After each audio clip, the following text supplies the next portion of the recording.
Welcome back, everyone, to the Howl podcast, where we feature individuals from all walks of life with captivating stories to tell. And our goal is to bring people together by sharing diverse perspectives and experiences to inspire positive change in the world. And I am your host for today, Nicholas Barber, alongside the wonderful Nicole Ruiz. Our guests today are a husband and wife combo, Cary and Cris, a couple of ex-chefs who quit their jobs in order to travel the world and document their journey in culture and food. Please welcome the traveling chefs. Hello. Welcome to the show, guys. Cris, Thank you. A quick question. You were born in the motherland, the Philippines, correct? Yes. Born and raised. Yes. That is wonderful to see. Traveling around, eating food, and sharing it online and with your partner. And Cary, you were born in America, Chicago, correct? Born and schooled, yep. How was that? How is it like? Let's start with Cris. How was it like growing up in the Philippines? It was nice. I don't really know. It's hard to explain. Mm-hmm. It's just like everywhere else, I guess. We had a good life. Just normal. Went to school. Have a normal family. Normal upbringing. Yeah. And was there anything you experienced that really dragged you towards the interest to food? Did we just... Well, I went to culinary school. I honestly don't even know why I chose culinary school, because I was supposed to go to college in Ateneo. Oh. But then this new school opened up. It's called Enderon, and it looked super nice. So I did a tour of the school, and I just fell in love with it. So I decided to take culinary at the last minute. And yeah, that's where I kind of fell in love with food. Yeah. Oh, that's awesome. I know all of those schools you mentioned. I I went to Ateneo, and some of my friends actually went to Enderon. Really good chefs. So Oh, really? yeah. So now I'm watching your videos and knowing Enderon. Now I'm really hungry. And Cary, how about you? I haven't been to Chicago myself, but I have heard fantastic things about pizza and Deep dish. and hot dogs over in Chicago. Interesting place. Yeah, pizza definitely. You know, the locals, we actually pride ourselves more on thin crust pizza. Not Oh, necessarily. really? I love thin crust pizzas. The hot dogs definitely, though. And how did you find the food? Like, how did it find you? How did you find it? Oh, man. I was, I guess, your typical teenager, and I would get hungry, typically late at night, after getting home from a long night out with friends. Yeah. If you're catching my drift there. So, and we just would eat, and then we would make things together, concoctions or whatever. And I actually was going to try to be an architect, but then I wandered into a culinary school, and they're like, okay, let's sit down for the interview process. I'm like, I'm just here to look at the campus. I just kind of stumbled in here because it was also a new school. Just like me. And then, yeah, they're like, oh, well, you're approved, no problem. And somehow I got a fairly decent scholarship. So said, oh, okay, let's do food then. And that was pretty much the end of it. Yeah, that's kind of how I fell into it. And then the long, rigorous day in, day out process of the working world. Yeah. So I have a quick question for both of you guys. Like, how is it like studying culinary and then working in that field? Do you guys have any stories to kind of share? It's very different. From education to practical application are two polar opposites. Okay. They can teach you everything you want, but when you're actually on job, a lot of those skills don't really translate over, to be honest. Just like, your high school algebra class or advanced history, you're not really gonna use that all in the field so much. Yeah. So you get a lot of things that really aren't that practical in the industry. Learn that, right? But, Well, we're two very opposite chefs because I'm pastry. Oh. So we're good at very different things. Sorry. Wait, what was his? Yeah. He's just overall hot food, Oh, I see. the chef, and I'm more pastry. So you guys Pastry are the style. perfect combo. You got The entree and the dessert. Yeah, he doesn't like desserts though, so I could never make anything for him. Oh, okay. Oh. works Yeah, for but me. I like to eat, so he cooks for me all the time. Thank you. And now that we know your past, then this is where clearly before you guys met each other. How Yes. and when did you guys meet? When did your lives bump into each other? Oh, that's kind of a fun story. Dun, dun, dun. So I took in college we're required to take internships for us to graduate, Yeah. and I took way too many internships. I didn't want to graduate yet. I think it was like my 5th internship, and I took it in Florida at the Hyatt in Florida. Ooh. And he was one of the chefs there, and I was the intern. That's how we met. Okay. Yeah. So she worked under me for a while. Interesting. So we got some office chemistry here, huh? Well, yeah. I mean, it was a long process because I had to go home and everything. So we did long distance for about 3 years Wow. after I went home before we got engaged, and then I moved to the States. We didn't really get together until after I left that hotel. So I wasn't dipping in company ink at the time. I actually transferred hotels. And then, well, no, it wasn't really until after I came home because that was when it was okay. You're gonna come here and visit, so this is a thing. When it started. How Yeah. often did you guys see each other, like in the span of 3 years? Oh, I would Once a year. Once a year? literally take out loans from like my 401k to buy a flight to see her first time out of the country. Wow. I had no idea what I was doing. I think my ticket cost me like probably close to $3,000. Oh my God. But right, yeah. You went the Yep. off season. Yeah. On a super whim. So my flight was probably like 2 weeks after I bought this ticket from Florida to Manila.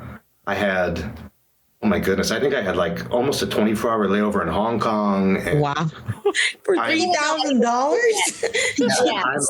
I'm a freaking deer in the headlights, and so I had absolutely no idea. So after that, her being the smarter, more responsible one, she would I'd be the one to book tickets for him because he didn't know what to do. help me find tickets and stuff like that. So it took me, that first time I went there, I think it took me a good like 2 years to pay off that loan that I took just to fly to her for about a week, less than a week even, I think. Yeah. So I try to go at least once a year, if possible twice a year. Nice. And that time span, it was just a ton of Skype. Yeah. Skype all day, every day. Yeah. Wow. But you guys made it work, so Congratulations. here you are now. You guys are doing such great stuff. What inspired you guys to kind of go through the school and then work in the field? Like, what was your main inspiration? The promises. Promises. I gotta be honest, the false promises that you go to hospitality management, restaurant tour education, culinary school. They kind of dangle this big carrot, as in, once you leave this campus and once you graduate, you're going to be a GM of a hotel. You can open your own restaurant, hotel. You're going to be an executive chef. we're going to give you the tools, and when you step out into the real world, you're going to be this bigwig with this great education that a lot of people don't have in the industry. And then, of course, being young and naive, none of that was true in the least bit. No matter where you go, pretty much you are at the bottom of the barrel, and you just slowly gruel and grind your way up through the ranks, regardless of any area of hospitality. There's no fast track to it in the least bit. So the inspiration was great. You're all gung-ho for it. Then when you get in, you realize, your name on a piece of paper, it's really not going to get you very far in the industry unless you have the practical knowledge. The skills. Yeah. So from that, I guess how or when did you figure out I actually want to do something different? When did the idea of the traveling chef came to mind? Oh, the travel YouTube? Oh. Yeah. Or was there more in between, from quitting a chef's to going to the traveling chefs? How was the journey? Yeah. It was rough. So once we finally got to those levels that we were promised from, school days, you don't have any free time. You have benefits, you have a ton of vacation, but, especially in hotels, they don't close. They're 24 hours a day, 8 days a week, 500 days a year. And you're pretty much... Yeah, and it's especially during holidays. That's the worst time to ever take a vacation. So we would never be able to celebrate holidays so we while working. Couldn't see family very often. If we were lucky, we got one vacation a year, and not always together, because maybe hers will get approved and maybe mine won't. And we're in Hawaii. So my family's in Chicago, 10 hours away. Her family's in Manila, 10 hours away on the other side of the globe. So every year we'd have to make a choice. Go to one or the other. And then, even here, we have a month of vacation or 2 months of vacation. Yeah. And that we could never use. That we could never, ever use. We were working ourselves to the bone for all these great benefits and blah, blah, blah, but we're never able to use them. There's so many places we want to go, see, do, eat. And, unfortunately, in the industry, it's not a thing. You can't really have your cake and eat it too, just because it's a very physically and mentally demanding industry. So we want to travel. We're wasting away, and we want to do it before we get old and we're incapable of doing so. Yeah. So that's when we started talking about it, and then where did it go from there? Well, that's one side of it too. But on the other side, working in hospitality, you meet people from all over the world with so many different stories, and coming from all walks of life, coming from countries you've never heard of. So at least for me, it's not really just that the work was hard, that's why we wanted to get out, but it's more being inspired by other people's stories and wanting to see more of the world, because it gives us a chance to kind of dip our toes into travel when we meet travelers from everywhere, because everyone comes to Hawaii and we meet every type of person from every country. So for me, that's what got me really interested when they talk about their country, how it is there, what they like to eat there, and they compare it to Hawaii and all that stuff. So it's you can't really work in hospitality and not want to travel. It's true. So you guys are more of the holistic, is that the right word? Holistic view of culinary. You do it for the food, the stories of the food, and getting to know, because food has a lot of stories. I think Cary and Cris, you can attest to this. For example, adobo in sinigang. There are many ways you can do it in the Philippines, right? Pizza in America. There are many different pizzas and ways to make pizza, and each has their own story. So is that something you find important for you guys? Oh yeah. Super important. Every dish, every town, every grandmother, everyone's home. Same dishes are polar opposites majority of the time.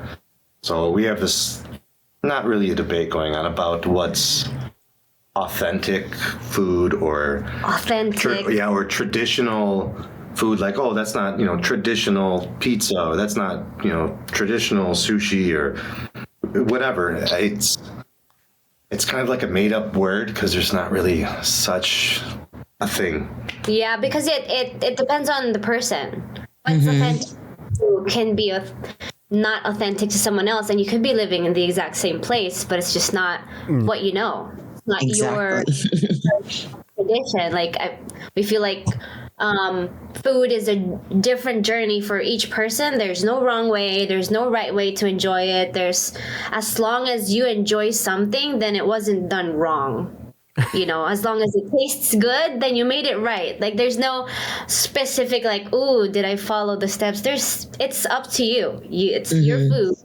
You're gonna eat it. If you don't like it, and people say, well, that's authentic, then it's just not authentic to you, or it doesn't touch you in that way, So it's really hard to tell when people ask, oh, is this done correctly? Like, do you think so? Do you like it? Yeah, there's not a right or wrong answer to it. It's your own journey. It's your own personal feelings. Yeah, if it tastes good, it tastes good. Yeah, it tastes good, it tastes good. If they say that's gross, then that's their opinion. Yeah. It's not wrong. Yeah. A really good example is, McDonald's in the Philippines. She got so upset in the States when there's no spaghetti with hot dog. There's no chicken. There's no fried chicken. Yeah. There's no rice. It's a big steak. You go to McDonald's, no fried spaghetti here. I'm like, what? There's only burgers. This isn't a McDonald's. I know. Why McDonald's first? Yeah.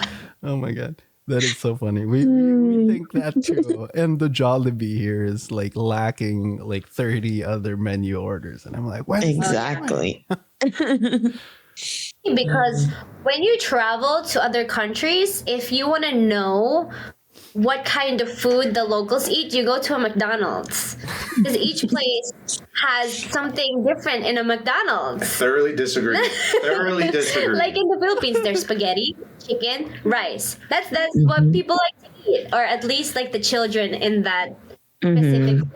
And there's Or like McChicken, right? So, yeah, you go to like a McDonald's in, I don't know, Italy. It's also completely different, and it's different everywhere. So it kind of gives you a small idea, like, because in Hawaii, our McDonald's has Spam. Exactly, Spam and rice. Spam is a thing here.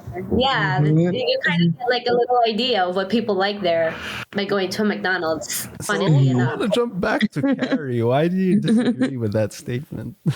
I thoroughly disagree. He doesn't like McDonald's. If you want to, I have a big vendetta against fast food in general. Okay. The first time I think I actually had fast food in close to a decade was we went to a KFC randomly, and I got super sick afterwards, like running out of toilet paper sick. So I've never been a big fan. Then, coming to the Philippines, we've been here for the last almost year and a half now.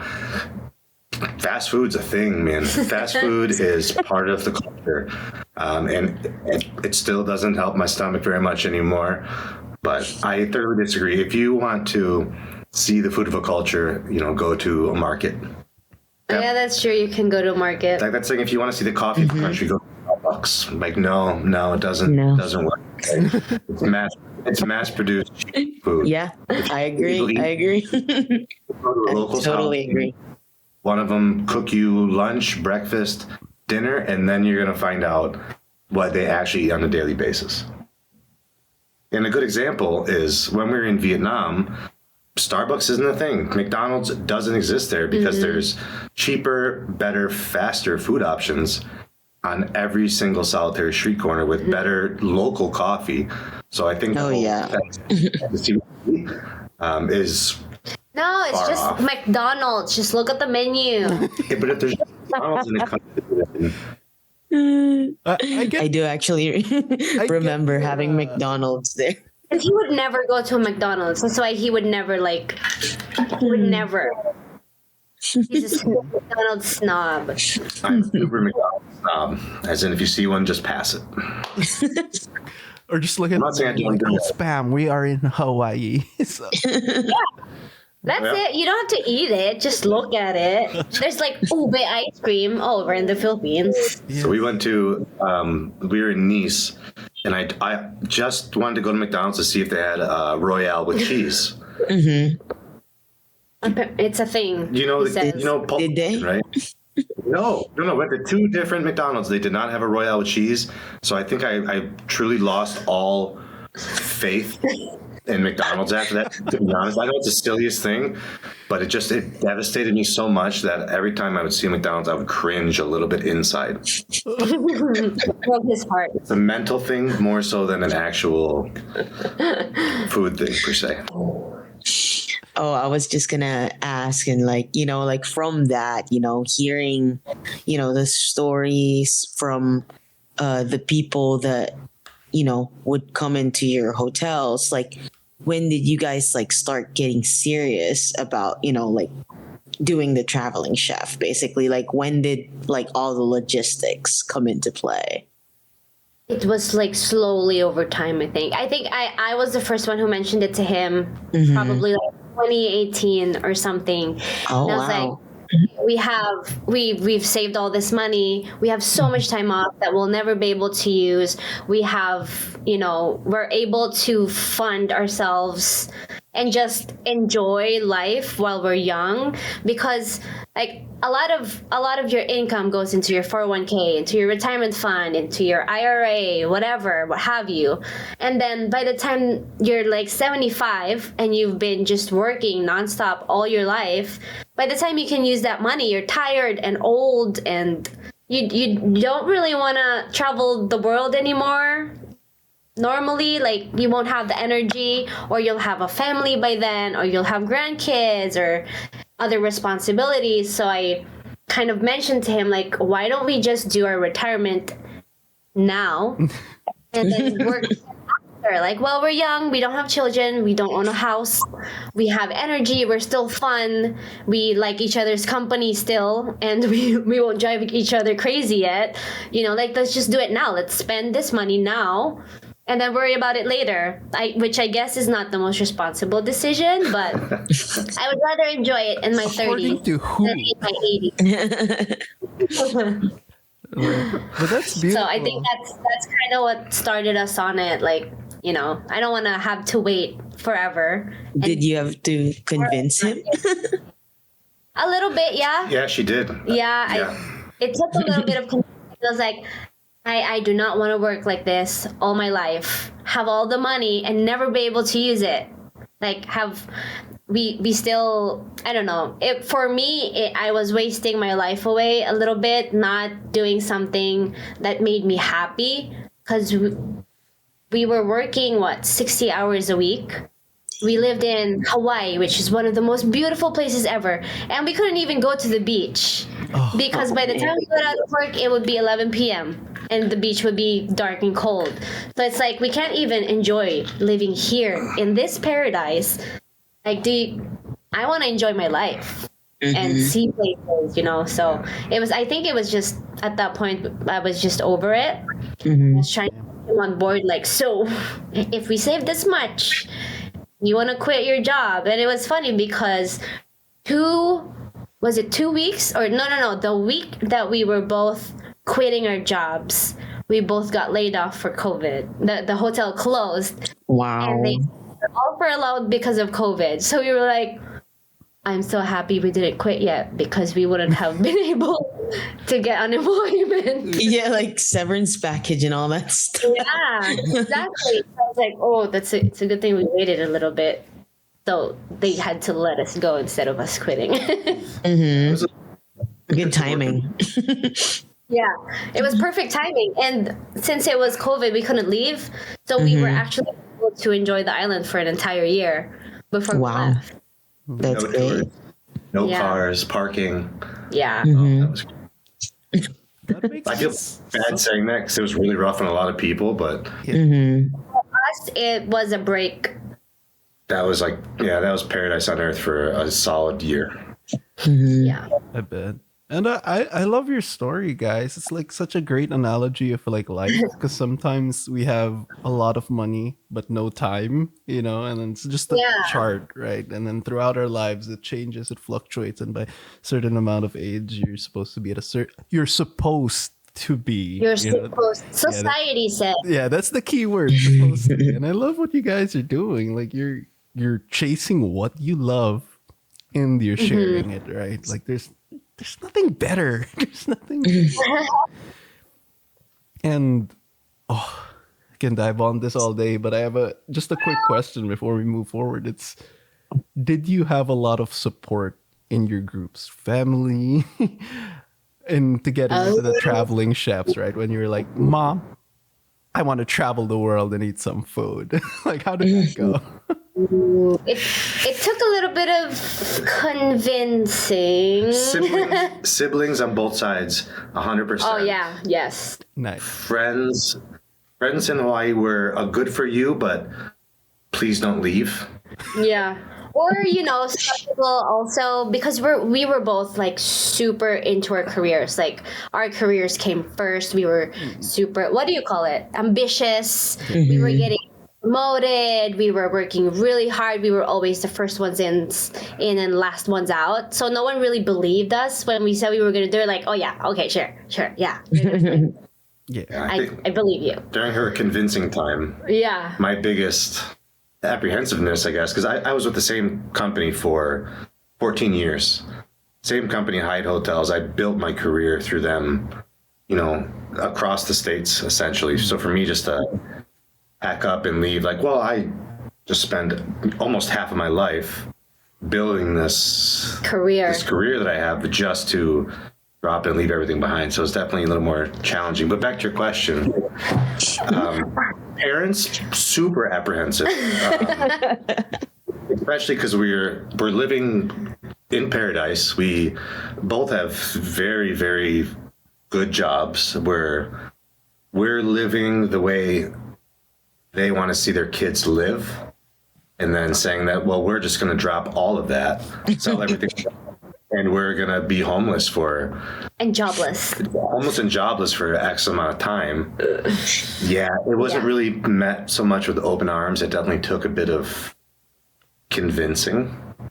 Yes. A lot of convincing. I think it was easier on my side because my parents were kind of all about it. And because for me, I think when we told them our plan, their mentality was, well, if your life is not working for you, because sometimes you just get so into work and your career that even if you don't want to, like making money and buying things that you don't really want seems like happiness, or like your goal, it becomes your goal in life even if it's not your goal in life.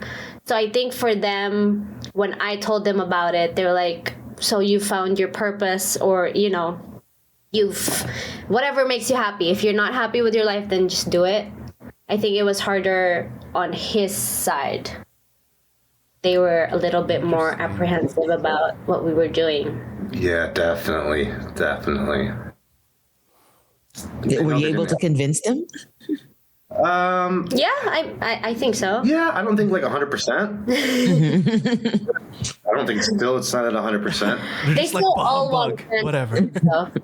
Yeah, they're super on board. Yeah, and everyone wants like grandchildren. Yeah. We're like, no, you Both know what? sides Instead of want buying a house and a car, we're just going to do the opposite of that. But they're still on board because we can see them a little bit more often.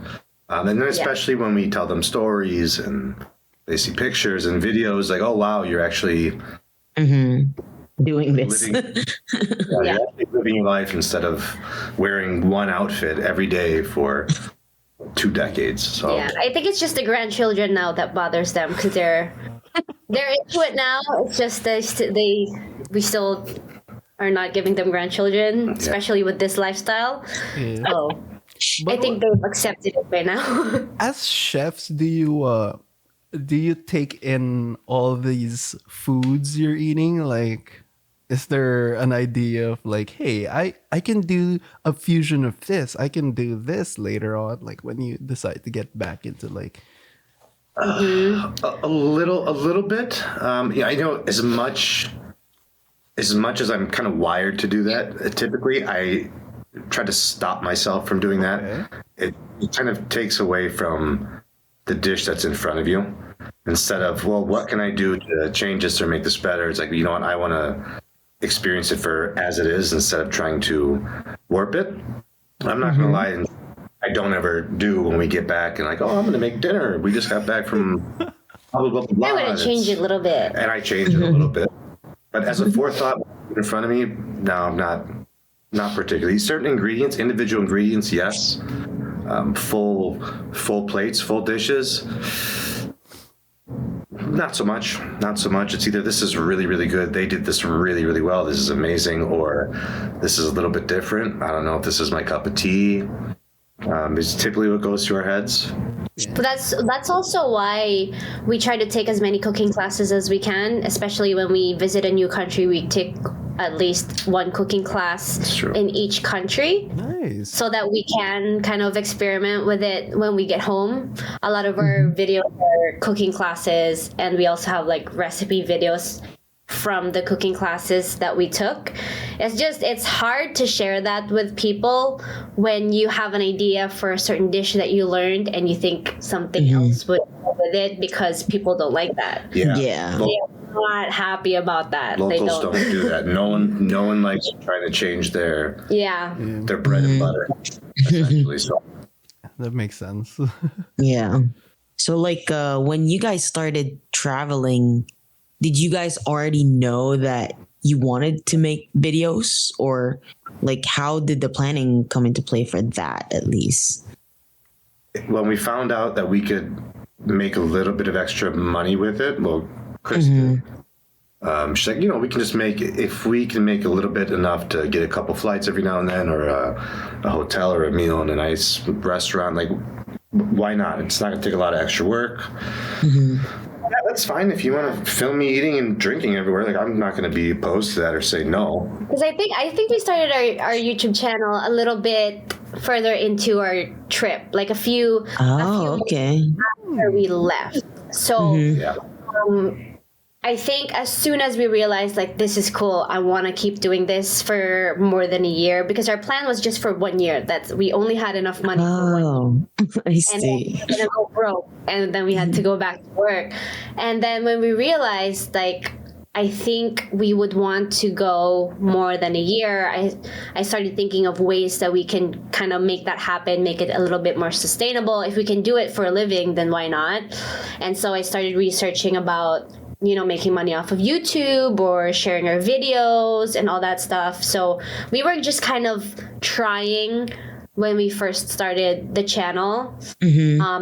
Fun, and then we started making money off of it. So now, at least for me, I'm taking it a lot more seriously, because if it can keep us traveling for longer or indefinitely, then yeah, it's hopefully it'll be possible for us.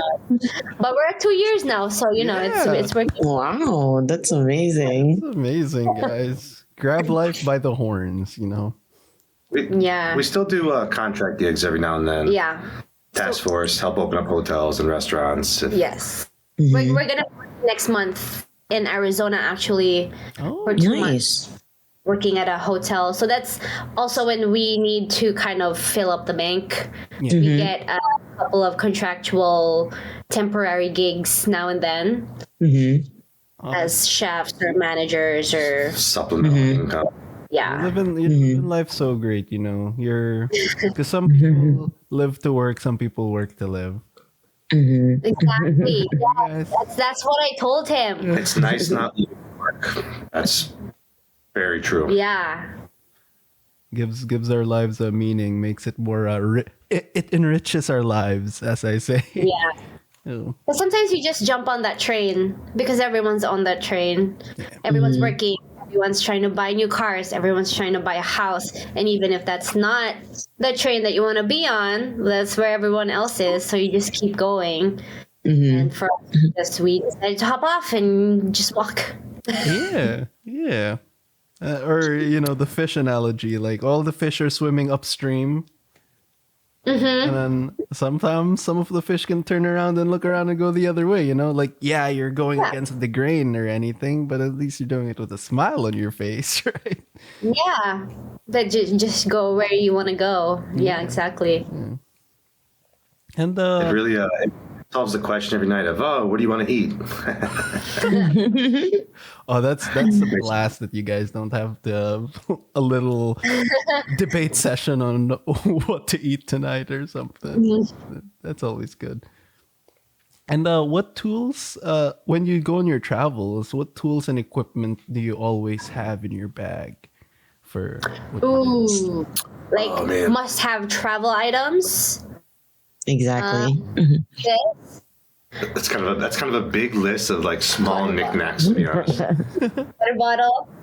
Can survive without it. Oh, what's the greatest one of all time? Oh yeah, we have this thing. It's called the flight flap. Wow, what is that? It's just like a piece of paper, but you can bend it in certain ways so that you can always hang like your phone or tablet or iPad on the back of a seat. Oh Or, wow. like in buses, trains, planes, whatever. When there's no like TV on the back of the seat, or sometimes we put the Switch on there and we can play Mario Kart. Oh, Nice.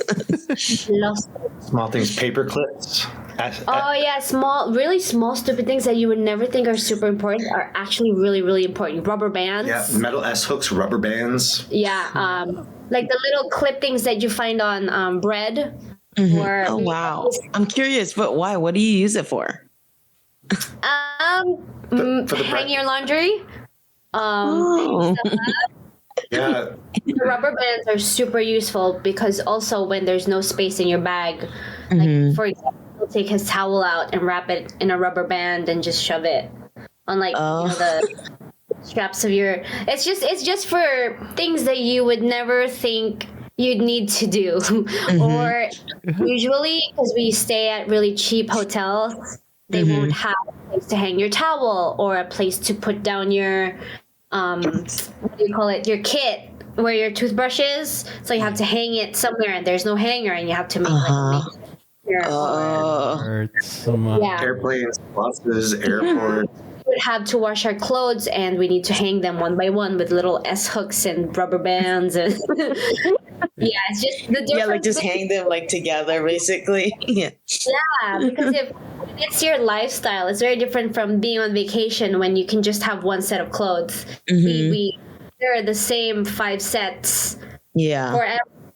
So like we do laundry in hotels, we have to do a lot of things that you don't normally think of when you go on vacation. Yeah, it's more, I'd say definitely more the knickknacks than any like particular items. You know, you have your power banks and stuff like that, but I think the smaller flashlight, headlamp. Flashlight, headlamp, always a must. We've been caught in brownouts and power outages so often. Instant coffee. Instant coffee is a really big one. It's the small luxuries of home that you can shove into a bag. Yeah, like we have S hooks everywhere.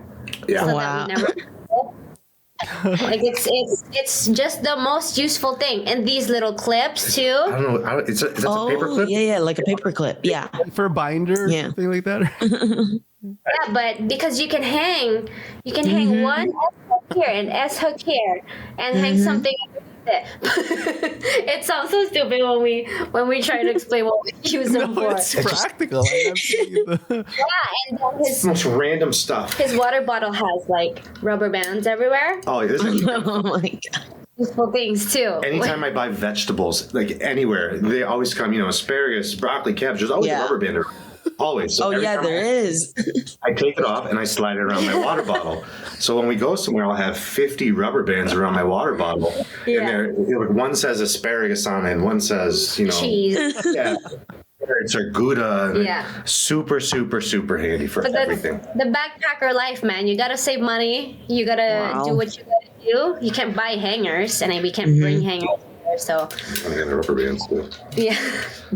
So, how long do you guys stay, like, in each country, I guess, or in each place? Like, does it vary usually, or, like, what's the average? It depends on what the country is and what we're planning to do there. So, the first year that we were traveling, it was to see friends and family. So every place that we visited, we knew somebody there that we wanted to see. So we would tend to stay at places longer because we would want to hang out with them, and also we don't have to pay for lodging. So it depends. And then when we did Southeast Asia, we did much longer stints in some places. Usually I would do a lot of research on how many cities we want to go in that country. But the usual would be around maybe 4 or 5 nights in a place. But it's a lot cheaper to travel slower. Yeah, it really depends too. We're lucky enough where we're not forced to go somewhere. So if we fly out of country, we're not forced to stay somewhere for 6 months. Luckily, like I said before, her family's based in the Philippines, mine's based in Chicago. So Southeast Asia, we kind of have a hub here as well. In Chicago, we kind of have a hub. So that side of the world, we have some place that we can go to, and we can always go back if we need to repack, just to recuperate, rest. And same thing, Philippines is really nice in Southeast Asia side because everything's only a quick jump over the pond, an hour, 2 hours flight to get to mainland Southeast Asia, and then everywhere from there is super easy. So we can spend 4 or 5 months or 4 or 5 nights, and we can always go back to kind of repack if need be. A lot of the other nomads that we've met on the road, they do it very differently because they don't have a home base. So they would stay in each country for months at a time, as opposed to how we do it, where we just based for a year here in the Philippines and then go take like short stints, small excursions. Yeah, exactly. Yeah. Go take a month, go take 2 months over here, couple weeks over here. Yeah. Because we're able to. We're lucky enough to be able to do that. I know some people who are already like banging their head on the wall. They're like, how are they making that work? What's this freedom they're talking about? Oh my God. Well, I mean, to be honest, I think it's a lot more doable than people think. I think if you accept letting go of your things, if you sell your car, that is enough for a year of travel. Like his truck, for example, if we sold his truck for, let's say, 40,000, that's a full year of travel. If you have a house, if you sell it, that's like 10 years of travel right there. So I think once we kind of liquidated what we had, we realized we had more than we thought we did. Because when you live paycheck to paycheck, but you think about, like, you pay rent, what, $1,500 a month? That's a lot more than what we spend traveling full time. We spend like $50 a day. Yeah. And while traveling. Wow. And there's actually something, right, in human beings about traveling. Like when you say nomads, humans have actually, I guess not in the modern age. We can't say naturally in the modern age, but in the past, like our ancestors would always be traveling. So it's very interesting how you guys are like. Yeah. And then they follow the weather too, right? Like, oh, when it's too hot, let's go to let's migrate. Yeah. And I have to ask you guys, how many countries have you actually been to? I think we're at like 24 together. Wow. Jeez. Congrats. That's amazing. We're there separately. We're going on our 25th tomorrow. On a what? We're going to Japan tomorrow. To Japan? Yeah, tomorrow. Oh, that's exciting. Oh my gosh. Oh, wow. Yeah, we got really lucky because Japan is expensive, so we've always put it off because it's hard to stay within budget. Yeah, to stay within budget. But some of our friends just moved there, and we're staying with them, so we can afford it now. That's great. Yeah. Oh, you guys sound like very logical travelers. Mm-hmm. Yes. It's all her. He goes with the flow.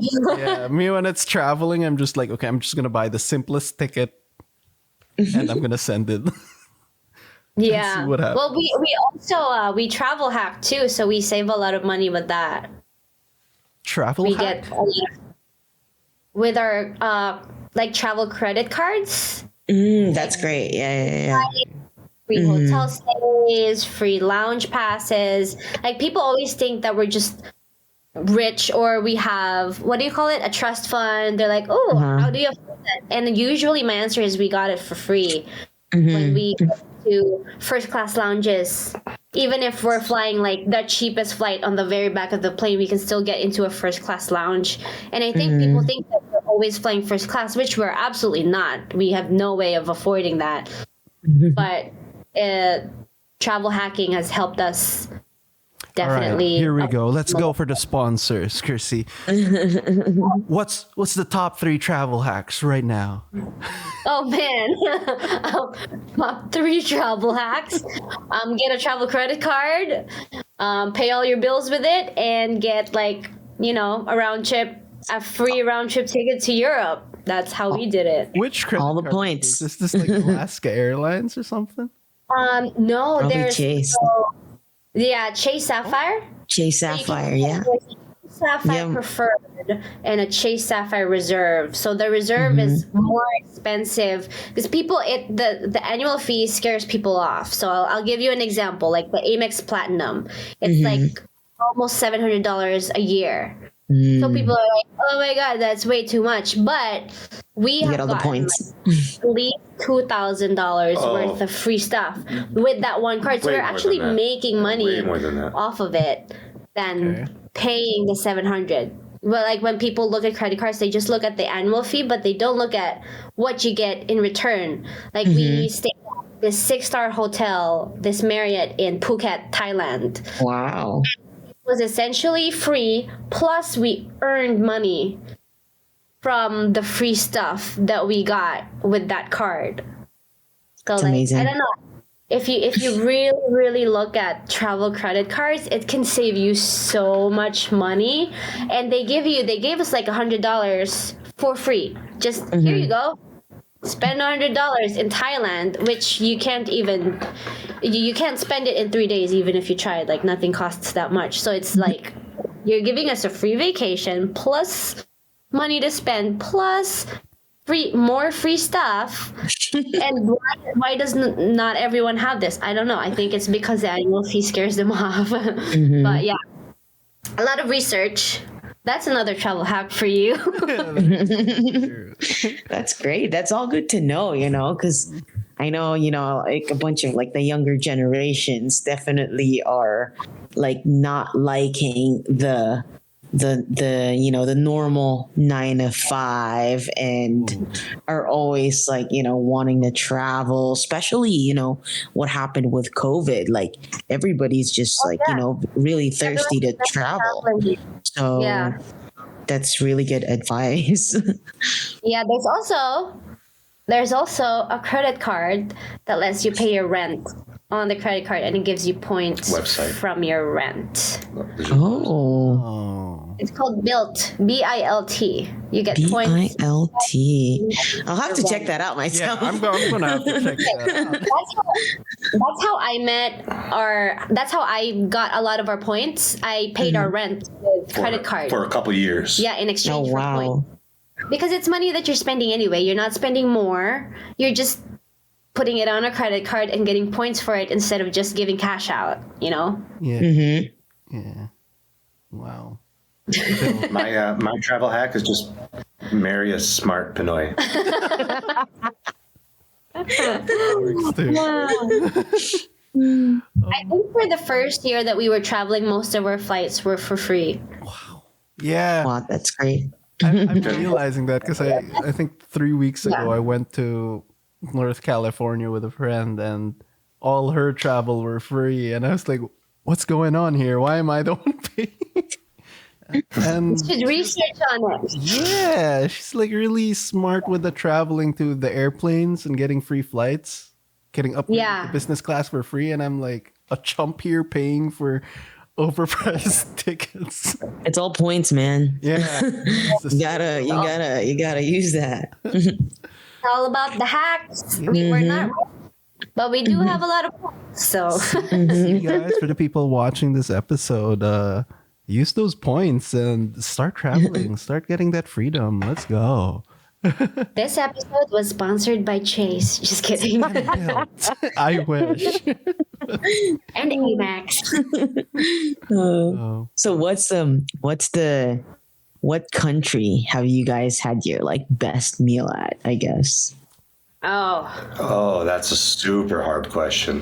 Ooh, putting you guys on the.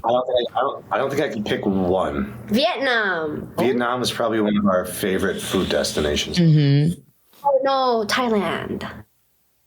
Old Phuket town. It's really hard to answer because there's a lot of different categories. Yeah, that's hard. Yeah, so when people ask us, "Oh, what was your favorite country?" Like, no, change the question. Like coffee. For what? Yeah, coffee, Vietnam and the Philippines. Yeah. Noodles, I would say Singapore, and then Wow. it really depends on where you want to go. Good street food, Thailand would be Thailand. Korea. Oh yeah. Taking notes. Unreal on the food scene. Pretty much Asia. Yeah, pretty much. Pretty Iceland much.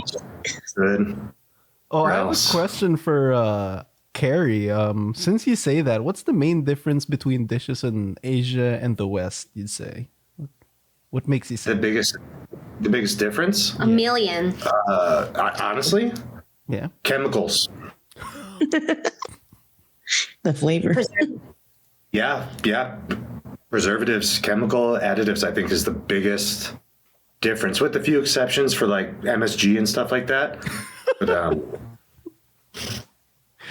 literally, besides the West, and by the West, more like the States side, it's the additives. It's the additives in food that just is almost non-existent if you're actually going out to a restaurant in Southeast Asia. This is true, yeah. Even a lot over Europe too. It's the same. Same thing. Australia, New Zealand, same thing.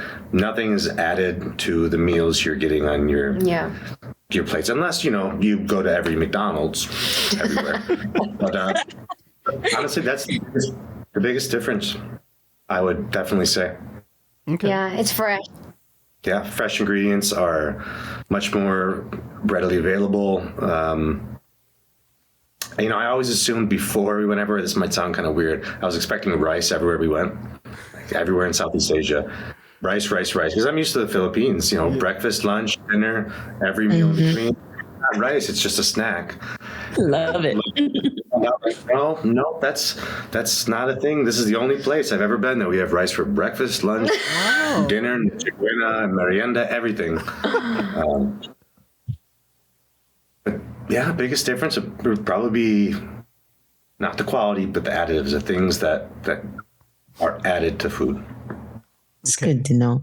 A question for both of you about coffee in the Philippines, because where I went to college, everyone was raving about Starbucks coffee. Me, I thought it was overpriced. I was like, we're paying how much money for this coffee? Like, there's many local coffee houses down below, and you guys said the best coffee you tried was in the Philippines. So I just want to touch base on that real quick. Like, what has your coffee experience been? The local coffees, when you're having a cup of coffee on, what's it called, a bean farm? I don't even know. Like in Tagaytay, I brought him to some in Tagaytay, or when we went to Banawe. Kalinga in Banawe. Yeah. Yeah. Oh, their Wow. coffee is good. So yeah, just like when I take him to mountains, he likes the coffee. Everywhere Okay. but Yeah. Yeah. So when you guys are like, traveling and searching for food, do you guys do your own research first, or like do you reach out to locals like where you're traveling and see like what the good food is or like what you should check out? It's a good mix of both. well, it's a good mix of both. Yeah. I'll typically do a ton of research, especially food, and we're going to certain areas of certain countries because it drastically changes. But usually the first thing we do as soon as we get boots on ground in this country is wherever we're staying, the first thing we'll do is ask the people at front desk at the convenience store, or a taxi driver. Where's a good place to eat in this area? Where's a good place to eat over here? Or what dish should we try? Yeah, what do we have to try? We're in this neighborhood, in this area. Yeah. But it's definitely a healthy mix of both. And like you were saying, we do a lot of cooking classes, especially that are more foodies, I would say.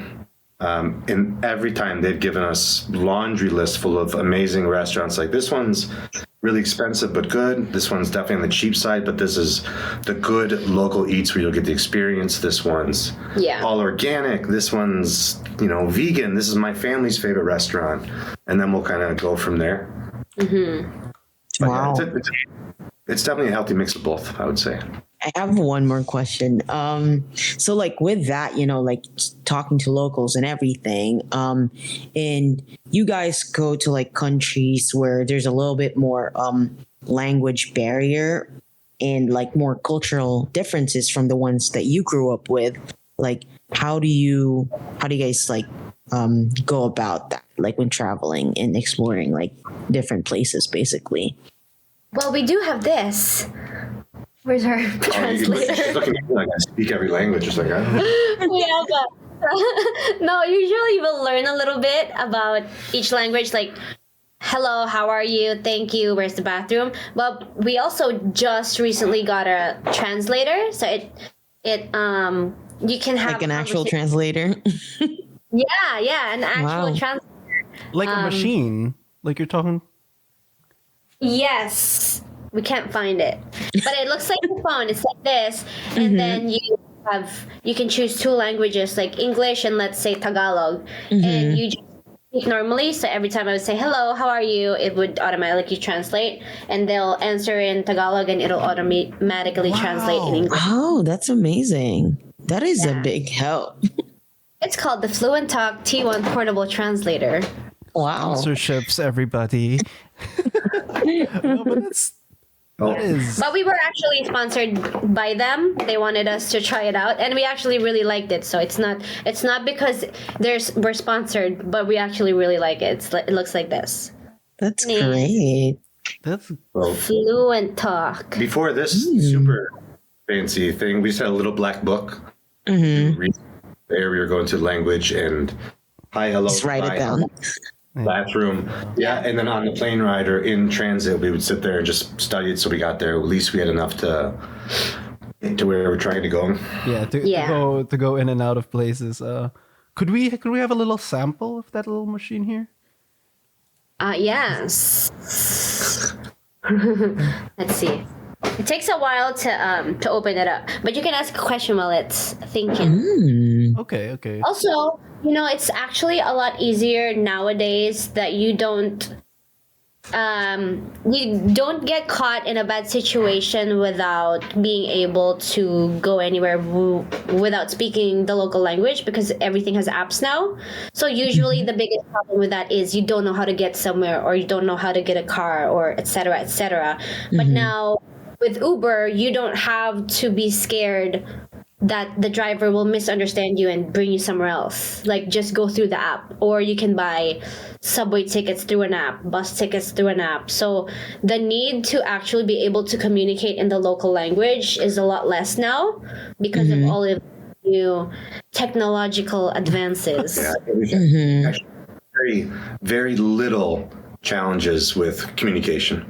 Yeah. Very, very few. Yeah. Maybe just a few small towns places, but Okay, I'm ready. So this is the translator. My name is Chrissy. Ang pangalan ko ay Chrissy. Wow. Oh my God, the accent is really good as well. That's amazing. And then, gusto mong maging... Oh, wait. And then want asterisk to be. Gusto ko maging magkaibigan. I want to be friends. Nah, so it goes both. See, I see. That's amazing. That's amazing. Wow. The accent is on point. I love it. And it has like 93 accents or something like that. We haven't actually used any other accents. We've just been playing with it. the two of us. Oh. But we're gonna use it in Nice. Japan. So. Wow. Yeah, I bet. Yeah, I bet. Philippines, like, you're the translator, right? You're the middleman. Yeah, and I mean everyone speaks English here, so I don't really need True, to. yeah. And he can speak enough for himself too. Oh, that's Have you been learning Tagalog? No, understanding I'm pretty good. Speaking, I have a hard time with the idioms, but Yeah, through a conversation, I can with slang. understand for the most part. all right, guys. It has been a pleasure. I'll shoot one more question, and we'll wrap it up over here. And my question is basically, because I do a little bit of not as much, right? Like when I say nomading, like Nicole knows this, my friends knows. I love going into the woods. I love going into the mountains, like backpacking. Like some friends, like when I say, "Hey, let's camp," and they're like, "Let's Airbnb," and I'm just like, "No." And I see more people because I'm also like a climber. So I'm in the community of people who just love being in nature, right? And here, like people go on vans, people live in vans, people live in national parks, kind of live in national parks, right? And my question is more about like being a nomad in this day and age. What would you say are the pros and cons of it? Like when you're talking to someone who's like, hey, who's ready, who's ready to like, hey, I want to make the jump. I want to sell my house. I want to get rid of my car. Like, Oh, what are the stuff I got to do in order to pull this off? That's hard. I don't think there's an easy way to do that. Okay. To make the jump, it's all mental, really. that's a big. If you already big want to mental do game. it, then it's really all in your head. Okay. Because people can give so many reasons why they can't do it. Like, oh, I can't because I can't afford it. But if you look at all of your options, like, do you own a car? Do you own a couch? How much do you spend on rent? Like, if you can afford all of those things now, like it's so much cheaper living as a nomad. We don't pay rent. Today we spent a total of $2. So we don't have to pay monthly rent. We don't have to pay for our cars. We don't have to buy a couch. We literally don't own anything, and we don't buy anything. So it's always possible. If you have a car, if you sell that car, it'll let you travel for a year. Like it's an excuse when usually, not always, I'm not saying it's always, but even with people with kids, we know a lot of nomad families with little children that are still nomads, that still travel for a living, and they make it work. So I think if you really want it bad enough, I don't think you need people to tell you how to do it. I'm pretty sure you would know what you need to do in your life to do it. You just don't want to, and you don't want to admit that you don't want to. Because that's how we were too. We were always able to do it. We just didn't want to admit that it was possible. We just weren't doing enough to get it until we were actually mentally ready. Then we figured it out ourselves. We're like, okay, yeah, I know that if we let go of literally everything we own, we'll have enough money to travel for 2 years, Nice. It's all about priority. True, all about priority, yeah, and mindset. But the pros and cons, you can answer that one. Oh man. Left you with For that me, one. there are no cons. I don't. There's no cons for me. Okay. This is You know what? Comforts of home. Comforts of home is definitely. I don't want to say a sacrifice, but it's a bit of sacrifice. It's always nice to go home and jump on your own big, comfy couch, knowing what's in your fridge, and knowing where the pharmacy is. Yeah, able to be surrounded by familiarity. But I wanna interfere in that one real quick. For you, Cary. But doesn't the world or different places become your home? Don't you feel more at home?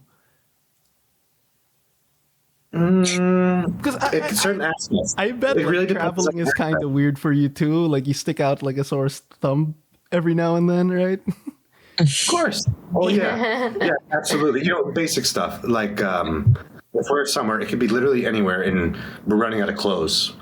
A lot of places we stay, it's not like they have like a laundry service. It's not like there's a washer and dryer in the hallway that I can go to, or it's not there's not a laundromat that I can walk to. Otherwise, I have to take a car to. I have to wash in the bathtub myself.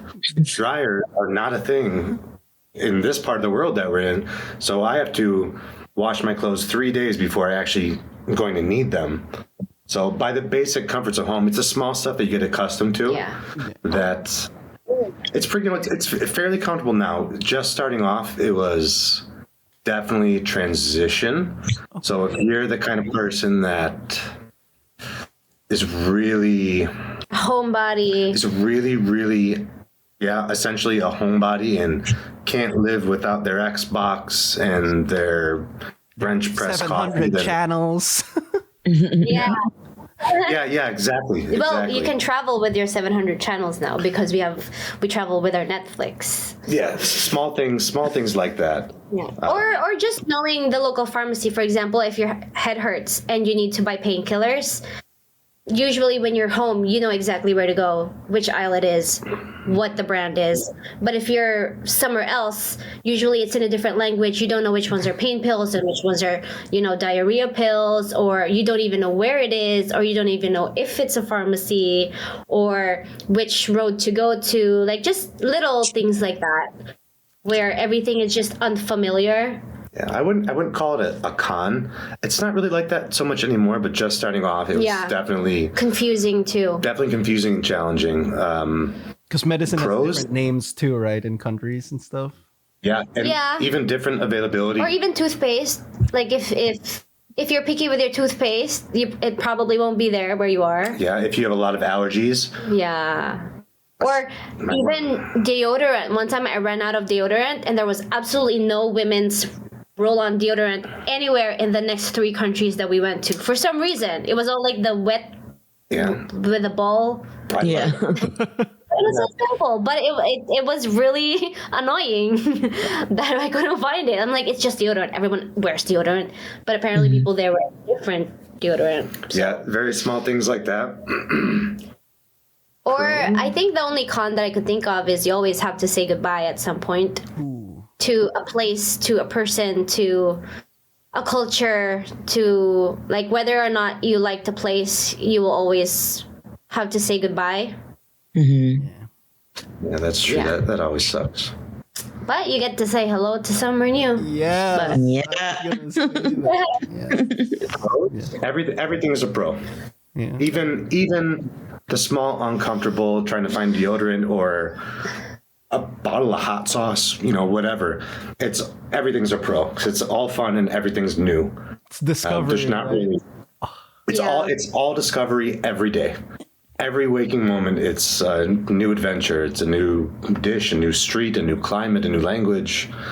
Everything's a pro. There's nothing.